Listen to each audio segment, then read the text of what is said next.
You're getting two videos from me today, so two for the price of one.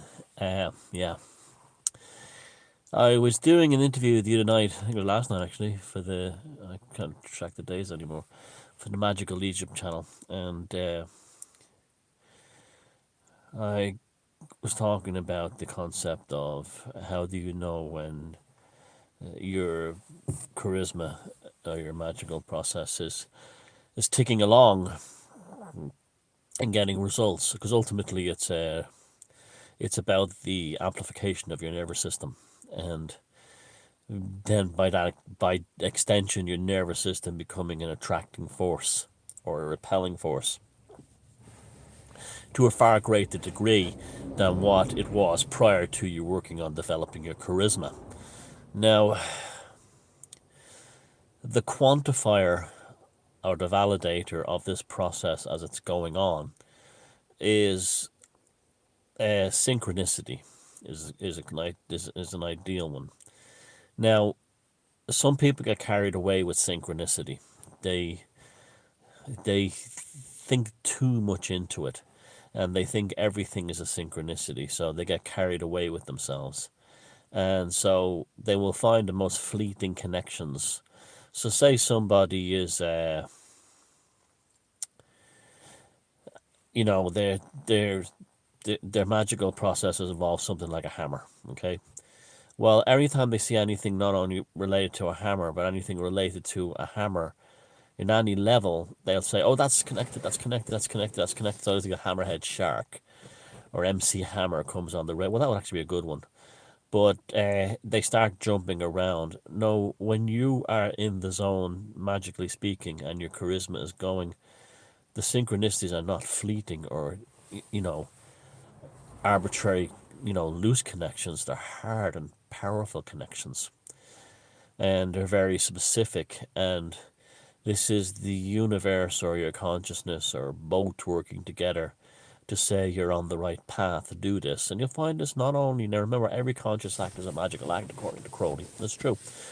So you can have a conscious desire to be a musician, a singer, or an artist, an electrician, a car mechanic, anything you want. And you'll find that as your love is poured into your passion, things happen for you. You'll meet the right people when you need them. You'll get the right opportunities before you. And that's because you're following your dharma. Now, you know that old expression, he walks around with a sad sack who walks around with a cloud over his head and never seems to get right. Well, those people do exist. They draw bad luck to them. And it can happen to whole families bringing bad luck to them. And sometimes it's an intergenerational curse, and sometimes the family is just poison. Now, and then other people say, God, he's a jammy bastard. He always seems to get what he wants. Always seems he's Jack the lad. Anytime he wants to set his mind to something, he does it. Anytime she wants this, she gets it. That's because they have an honest passion towards what they desire. And the universe takes two steps towards them if they take one step with their honest passion and their honest desire. And I couldn't even begin to tell you I've done the most impossible things in my life that I had no chance of getting or doing, and I've done them. And initially when I started out, what happens is it's like building a magical construction inside space-time. It's like building another reality in tandem with this one that's actually bringing you towards your goal. And how you know the other reality is building the new reality successfully is that the synchronicities show up as the quantifiers, as the proofs that you're on the right path. And this is now the thing is that there has to be a passion involved. There has to be a desire or want, but not for a selfish gain. So, for instance, if you want, say, I want a lovely house, I want a lovely house. If you wanted to show off and boast about it in front or have a better one than the neighbors, you'll never get it. You'll never get it. But if you want, or if you do get it, you'll lose it. But if you want it, so you say, I'm going to have this room as an art studio. This one, my friends can stay in it. this is just right. The cats can play in that one, or the kids can play in here. You'll get it because your desire is holistic. It's complete. It's not based on you amplifying your insecurities and your pettiness. You're amplifying your love for what you do, what you are, and the ones in your life, and that's how you do it. And it will do it for you. It will work out for you. And you must not pine for it. You must not ache for it. You just have to sit back and it will happen. And you always set it within your limitations. So, like, if you're like, I don't want to win the 100 meters final at the Olympics, but if I wanted to go to the Olympics, I could probably get there as a spectator.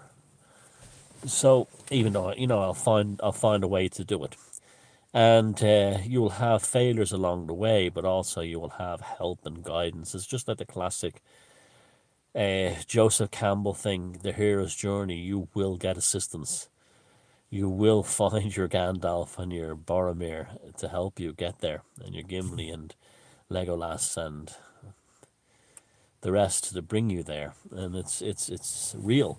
It's real, but the thing is, it has to be an honest passion and an honest desire. A lot of people don't have an honest passion and an honest desire. They want to get revenge. They want to be superior. They want to own somebody. They want to own something, and they will never get it. It will never happen. It just won't happen. And it's because the actual initial thrust, the actual initial drive is not pure of thought. It's not concurrent with your dharma. And this is what your purpose in life is to fulfill your dharma and your purpose, your monomyth. And to attain that is the best feeling in the world. Because you're totally in sync with what the universe has provided for you to get there and to need it. It's just like surfing or go right and you catch the right wave and there you go. Or it's like on a bicycle after a long climb and then you have freewheel downhill and you've traveled 3 times the distance freewheel that you put up into the effort of cycling up there to get to the top of the hill in terms of using your physical strength. But you've traveled 3 times the distance when you were freewheeling. It's just like that. There's nothing, you can't just say, I want this and desire it. You have to work towards it. So you say, I want to start a business. I want to start a successful, I don't know, classic car restoration business. You've still got to learn the trade. You've still got to buy the tools. You've still got to rent the workshop. But if your heart is in the right place, it will come to you. It will come to you, and then you will find yourself getting the career at the job you wanted. That desire coming to manifestation. And so many people, this is what protesting is. Most protesting is dishonest. It's really about ego, or it's about being a champion to others. But when the protesting is a genuine care of something, it can be remarkably successful. You don't even have to shout and protest or march up and down or anything. You have to, that's already, you're admitting subservience when you do things like that. The universe does not want you to be subservient. Now, charisma is a remarkable thing when you build it up. It gives you a sense of security in yourself. That's not like the security you get or the fake security you get from something like a narcissism or a big ego. You have that element about you that you see in older people that they're very comfortable in themselves, and that's because you've created enough of a charge of an amplification of your nervous system to block out many negative incursions. And also another thing too is you must get rid of anyone who's a vampire in your life. The path between you and your desire and achieving your will not only encounter help, but you'll also encounter hindrance. And the hindrance in terms of the monomyth will be people trying to suck your energy to stop you from getting there. Now, why they're sucking your energy and in your life is not because they're trying to sabotage your dharma. It's because they're trying to feed off you. Because as you become more, you know, elevated and your nervous system is bigger and your charisma grows, you attract vampires, and these vampires latch onto you and with the intention of controlling you so they can feed off your charisma. And when you'll find that it's the best thing to do with these people is get rid of them in the early days. But if you let them stick on too long, what happens is if you break away from them, they go insane. And they're like a rat backed into a corner, a wild animal. They literally cannot exist without your charisma because it's such a powerful drug for them. And they want to destroy you. Because their attitude is then, if I can't have his charisma, if I can't feed off his charisma, no one else can. Or her charisma, no one else can. And that's where they lash out and they scream and they go wild because the supply has been cut off and there's nothing and no one else out there that can generate the same level of supply that they were getting off you. So they go insane. They literally, it's like a junkie being suddenly having their needle taken off them. But that's also, in a funny way, another way you quantify that that you're moving along and you're on the right path because you're attracting ones who want to get it. Like you'll always see bands on the way up. There'll be always some kind of groupie that tries to destroy them, or something like that, or a manager. Same, you see that anyone who's ever been successful, they've had to deal with this on the way up. This is part. This famous story of Queen having a manager who was basically just taking all their money until they eventually got rid of him. It's the same. You hear the story over and over and over again that people have a special will inside themselves to achieve what they want. They attract the vampires, but also the help. They get the help as well. And the combination of the two becomes a kind of a foundation to build the next level. Because the bad experiences are just a learning experience for the next stage. And the good experiences are, well, I've achieved that, but I'm not going to sit on my laurels and say that's the end of it. And the the fulfilling of your one's dharma is the most important thing in your life, and that can be anything as mundane as being, I don't know, a postman. It can be anything as noble as being a parent. It can be all these things, but the thing is, you must do it for the right reasons. And this, like every act, is a conscious act. So, if you every conscious act is a magical act, and so if you're parenting for the sake of a genuine desire to make your child's life better than yours was, you'll find that child does very well in life. If you're a Desmond is amazing parent, that's all about getting attention for yourself, or these baseball or sports kids who's the father relives his failures through the kid's game. The kid will always will throw the ball away and won't ever play again because the father pollutes it and he becomes the vampire within.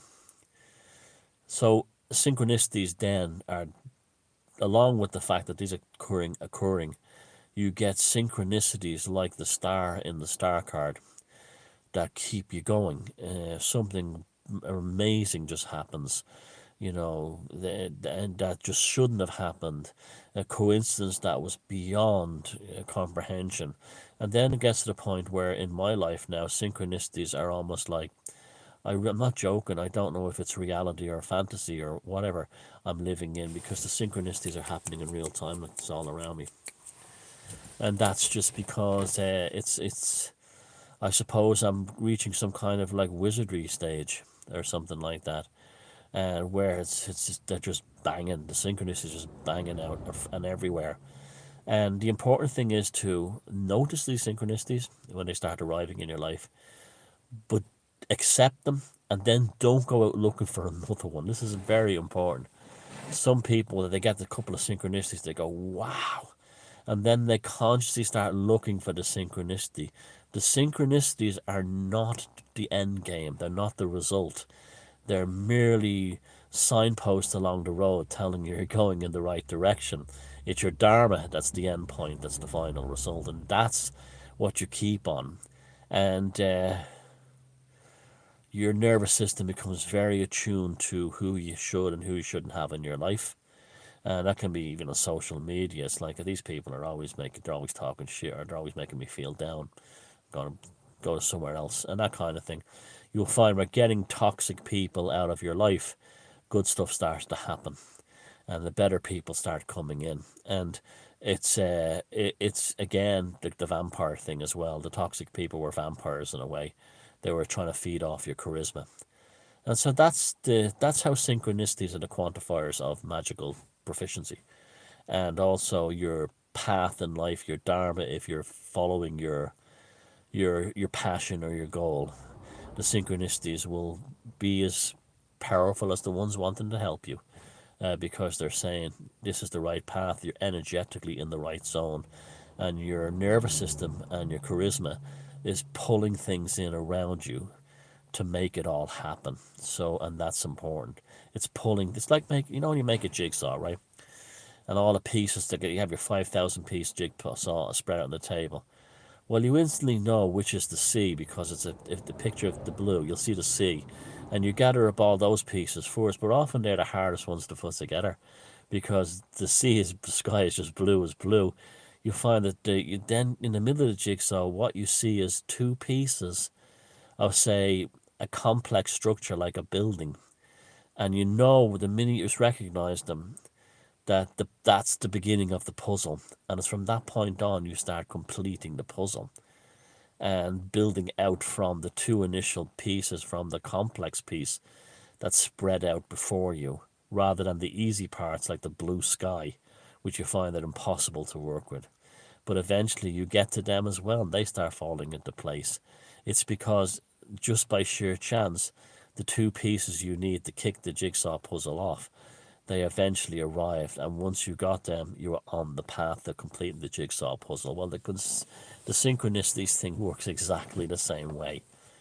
You find out which is the path that to follow via using the synchronicities as reference, and off you go and complete the puzzle, and then finish you complete, attain your dharma.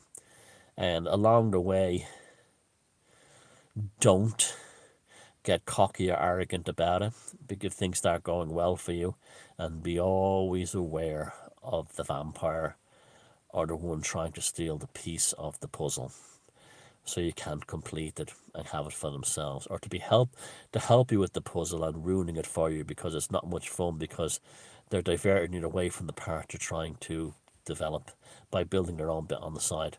So therefore, it's always about stewardship of consciousness, focus towards dharma, not rigidly, using synchronicities as quantifiers and indicating signposts that you're in the right direction, and being aware of when you're being derailed or moved off the path by toxic or parasitic individuals who want a piece of your charisma as it's growing. And these things appear all through mythology. The hero who suddenly gets a reputation and the femme fatale comes along, or the queen who gets a reputation and the man who will destroy the kingdom moves into her life, and this kind of thing. So it's really all about, at the end of the day, you've only got yourself to work this thing out, and what the universe is saying is you're ultimately responsible for the stewardship and development of your consciousness and charisma. Take care.